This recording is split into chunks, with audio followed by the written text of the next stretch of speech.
எப்பவுமே என் வாழ்க்கையில மேடாகவே இருக்கும்லாம் கிடையாது.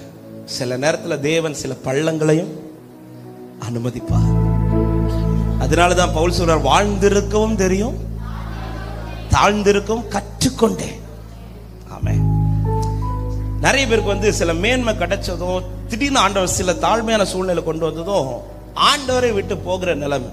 அன்பான வாலிபர்களுக்கு சொல்றேன், எப்பவுமே எனக்கு இப்படிதான் இருக்கணும்னு சொல்ல முடியாது. சில நேரத்துல தேவன் இப்படி கொண்டு போவார். இப்படி கொண்டு போறார்னா உன்னை புரிஞ்சுக்கோங்க, என்ன அடுத்து இப்படி கொண்டு போறதுக்காக கொண்டு போறார். நல்லா புரிஞ்சுக்கோங்க.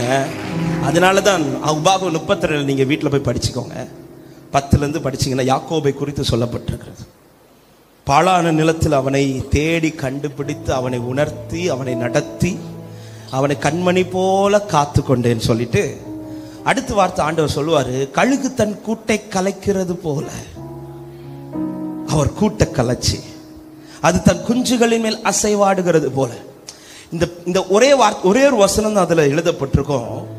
ஆனா அந்த வசனத்தை நீ சரியா படிச்சனா, சரியா அதனுடைய அர்த்தத்தை புரிஞ்சுக்கிட்டீங்கன்னா ஆண்டவருடைய நடத்துதெல்லாம் அது உங்களை துதிக்க வச்சுட்டே இருக்கும். கழுகு தன் கூட்டை கலைக்குமா? எந்த கூட்டை கலைக்கும்னா ஏதோ ஒரு கூட்டெல்லாம் கலைக்காது, தன் குஞ்சுகள் இருக்க கூட்டை தான் கலைக்கும். கழுகுடைய கூட்டை யாராவது பார்த்திருக்கீங்களா? நிச்சயமா யாரும் பார்த்திருக்க மாட்டோம். ஏன்னா கழுகு சாதாரண மரத்துல எல்லாம் கூட்டை கட்டாது. கழுகு கண்மலையின் மேலதான் கூட்டை கட்டும். அது நம்ம கண்ணுக்கு தெரியாது. கூட்டை கட்டுகிறது யாரு? யார் கூட்டை கட்டும்? கழுகுதான் கட்டும். அந்த கூட்டு யாருக்காக கட்டப்படுதுன்னா தன் குஞ்சுகளுக்காக கட்டப்பட்ட கூட்டு. அந்த குஞ்சுகளை எங்க தான் வைக்கணும்? அந்த கூட்டுக்குள்ளதான் வைக்கும். இந்த கூட்டுக்குள்ள இருக்கும்போது இந்த குஞ்சுகளுக்கு எந்த பயமும் கிடையாது. ஏன்னா எல்லாமே கழுகு பார்த்துக்கும். சாப்பாடு கழுகு பார்த்துக்கும். பாதுகாப்பு அந்த கூட்டுக்குள்ள இருக்கு. ஏன்னா இங்க யாருமே வரமாட்டாங்க. இந்த கூட்டுக்குள்ள இருக்கிற குஞ்சு சேஃபா இருக்கும், சேஃபா வளரும், சேஃபா காக்கப்படும், எல்லாத்துலயும் பெஸ்டா இருக்கும். இந்த கூட்டுக்குள்ள இருக்கும்போது இந்த குஞ்சுகளுக்கு எல்லாம் பயங்கர சந்தோஷமா இருக்கும். திடீர்னு ஒரு நாள் இந்த கழுகு என்ன டிசைட் பண்ணிட்டு வரோம்னா இந்த கூட்டை கலைக்கணும்னு டிசைட் பண்ணிட்டு வரோம். திடீர்னு அந்த கூட்டை கலைச்சிடும். இந்த கூட்டை கலைக்கும் போது அது குஞ்சுகள்கிட்ட கேட்காது. கூட்டை கலைக்கட்டுமா? கேட்காது. ஏன் கேட்காதுன்னா ஒண்ணு கேட்டா அனுமதிக்காது. சில நேரத்தில் நம்ம லைஃப்ல ஆண்டவர் கேட்காம சிலதை செய்யறாருன்னா ஏன் கேட்கலன்னா நம்ம அனுமதிக்க மாட்டோம். நல்லாவே இல்ல. 2 ஏன் கேட்காதுன்னா அந்த கழுகு சொல்லும், எனக்கு இந்த குஞ்சுக்கு மேல உரிமை இருக்குன்னு சொல்லும். ஆமாவா இல்லையா? ஏன் ஆண்டவரை என் கூட்ட ரொம்ப கலைக்கிறீங்கன்னு கேட்டா ஆண்டவர் சொல்லுவாரு, எனக்கு உன் மேல உரிமை இருக்குப்பா.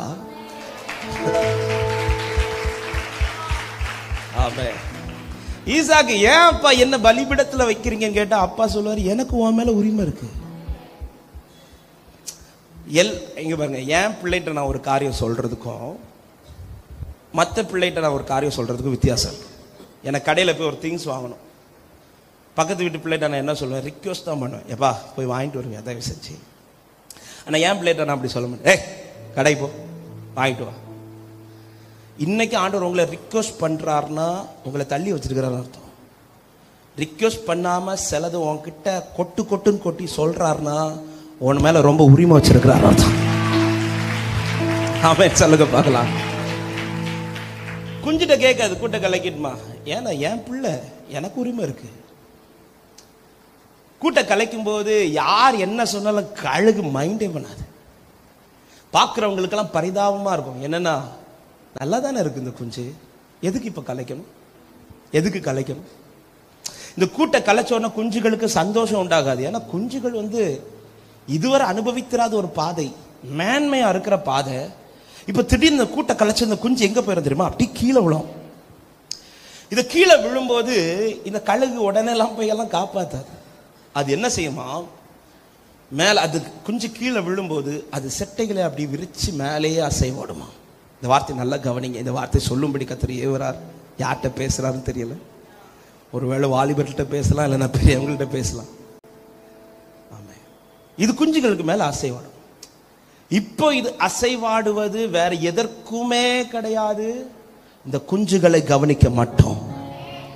சில சோதனையின் பாதையில கர்த்தர் ஒண்ணு அனுமதிக்கும் போது அவர் எங்கேயோ பார்த்துட்டு இருக்க மாட்டார், அவர் ஒன்னதான் பார்த்துட்டே இருப்பார். இந்த வார்த்தை நல்லா கவனி. இதுக்கு முன்னாடி இந்த கழுகு பறந்து போனது வேற விஷயத்துக்கு, ஆனா இப்ப பறக்கிறது தன் குஞ்சுகளை பார்க்கறதுக்கு மட்டும். சில நேரத்துல தாழ்ந்த பாதையில நடத்துறாருன்னா நீ ஸ்தோத்திரம் பண்ணிட்டே இரு, அவருடைய முழு பார்வையை ஓ மேலதான் வச்சிருக்கிறார், ஓ மேலதான் கர்த்தர் வச்சிருக்கிறார். ஹல்லேலூயா, ஆமென். தாவீத தனிமையா காட்டுக்குள்ள அனுப்பும் போது மற்றவங்க நினைச்சிருப்பாங்க அவனை பார்க்கறதுக்கு யாருமே இல்லை. ஆனா சாமுவேலை கொண்டு நிறுத்தின பிறகுதான் எல்லாருக்குமே தெரிஞ்சது, எப்பா அவர் பார்வை நம்ம மேல இல்ல, ஃபுல்லா அவன் பார்வை அவன் வாழ்க்கை மேல. சில நேரத்தில் தேவன் இப்படிப்பட்ட சூழ்நிலையில அனுமதிக்கிறார்னா புரிஞ்சுக்கோங்க, உங்க மேலதான் முழு பார்வைய வச்சிருக்கிறார். இப்ப இது கீழே விழும்போது எதற்காக இந்த கூட்டை கலைச்சது, அதுக்கு தான் இந்த சொல்ல வந்தேன். இந்த கூட்டை கலைக்க காரணம் இந்த குஞ்சுகளுக்கும் தெரியாது, பார்க்கிற யாருக்கும் தெரியாது. ஆனா இந்த கழுகுக்கு தெரியும். ஏன் தெரியும்னா, இந்த கூட்டை கலைச்ச பிறகுதான் இந்த குஞ்சு எதுக்கு ட்ரை பண்ண தெரியுமா, பறக்கிறதுக்கு ட்ரை பண்ணும், பறக்கிறதுக்கு ட்ரை பண்ணும். அது செட்டையை அடிக்க தொடங்கும். கூட்டுக்குள்ள இருக்கும்போது இதை செய்ய தேவையில்லை, இதை செய்யணும்னு அதுக்கு தோணவும் செய்யாது. அது ஏன்னா அப்படி சேஃபா இருந்து பழகிடுச்சு. கழுகு பார்த்துச்சு பறக்கும் பறக்கும் பறக்கும்னு பார்த்தா இவன் கூட்டுக்குள்ளேயே இருக்கிறான். இவனை பறக்க வைக்கணும்னா ஒன்னே ஒண்ணுதான் செய்யணும், கூட்டை கலைச்சுதான். கூட்டை கலைச்சது உன்னை அழிப்பதற்கல்ல, உன்னை எழும்பி பறக்க பண்ணுவதற்காக. விசுவாசிக்கிற பிள்ளைங்க கரங்களை தட்டி கூட்டை கலைச்சது காரணம். சில இழப்புகளோடு ஏதாவது பிள்ளைங்க இந்த இடத்துல இருக்கிறீங்க, நான் சொல்றேன். சில இழப்புகளோ சின்ன வயசுல சில இழப்புகள், ஆமா, சிலதும் கையை விட்டு போனது போல ஃபீல் ஆகுதா? சில நேரத்தில் இதை ஆண்டவர்கிட்ட கேட்காமலே செய்யறாருன்னா புரிஞ்சுக்கோ, உன் வாழ்க்கையில அடுத்த ஒரு மேன்மை கர்த்தர் உனக்குன்னு வச்சிருக்காரு. ஆமா, இப்ப இந்த குஞ்சு கீழே விழும்போது இந்த கழுகு எதை பார்க்கும் தெரியுமா, இந்த குஞ்சுகள் பறக்குதான்னு பார்க்கும். இப்ப 4 குஞ்சு இருக்குதுன்னு வச்சுக்கோங்களேன், 3 குஞ்சுகள் செட்டை அடிச்சு பறந்துடுச்சு. இது இந்த கழுகுக்கு பயங்கர சந்தோஷத்தை கொடுக்கும், ஏன்னா இதுக்கு தான் கூட்டத்தை கலைச்சது. இப்ப இந்த கழுகு பறக்கிற உயரத்துக்கு யாதும் வந்துடும், இந்த குஞ்சுகளும் பறந்து வந்துடும். இதை பார்த்தது இந்த கழுகுக்கு பயங்கர சந்தோஷம். அதே நேரத்தில் இன்னொரு குஞ்சு ட்ரை பண்ணுது, பறக்கல. இப்ப அது கொஞ்ச நேரத்துக்குள்ள கீழே போய் விழ போகுது, சாக போகுது. இப்ப இந்த கழுகு இந்த 3 குஞ்சுக்கு நான் சாப்பாடு கொடுத்தது போலதான் இதுக்கும் சாப்பாடு கொடுத்தேன். இந்த 3 குஞ்சுக்கு பறக்க முடிஞ்சதுல இதுக்கு ஏன் பறக்க முடியல, அது செத்தா சாகட்டம்லாம் விடாது. அதுவரை 4 குஞ்சுக்கு மேல பார்வை வச்சிருந்த கழுகு அதன் பிறகு இந்த ஒரு குஞ்சுக்கு மேல மட்டும் பார்வை வைக்கும். இப்ப என்ன பார்க்கும் தெரியுமா, பறக்குதான் பார்க்கும். பறக்க முடியல, இன்னும் கொஞ்சம் செகண்ட்ல இது கீழே விழுந்து சாக போகுதுன்னு தெரிஞ்சிருச்சுன்னா இந்த கழுகு என்ன செய்யுமா, அது எவ்வளோ வேகமா கீழே போகுதோ அதை விட வேகமாய் அது பறந்து வந்து தன் சட்டை மேல சுமந்து கொண்டு திரும்ப மேல போகும். ஹல்லேலூயா. பல நேரத்துல விழுந்து இதோட முடிஞ்சிச்சுன்னு நினைச்ச இடத்துல தான் கர்த்தர் இன்னைக்கு என்ன நிக்க வச்சிருக்கிறார் சொல்ற பிள்ளைங்க மட்டும் நல்ல கரங்களை தட்டி, தூக்கி எறியப்பட்ட என்னை வேண்டுமென்று சொல்லி சேர்த்து கொண்ட நல்ல நேசரே, தூக்கி எறியப்பட்ட என்னை வேண்டுமென்று சொல்லி சேர்த்து கொண்ட நல்ல நேசரே. அன்பு ருசிக்கிறவங்க சொல்லுங்க, அழகான கண்கள், அழகான கண்கள் என்னை கண்டதாலே முடிந்ததென்று நினைத்த நான் வாழ்கிறேன்.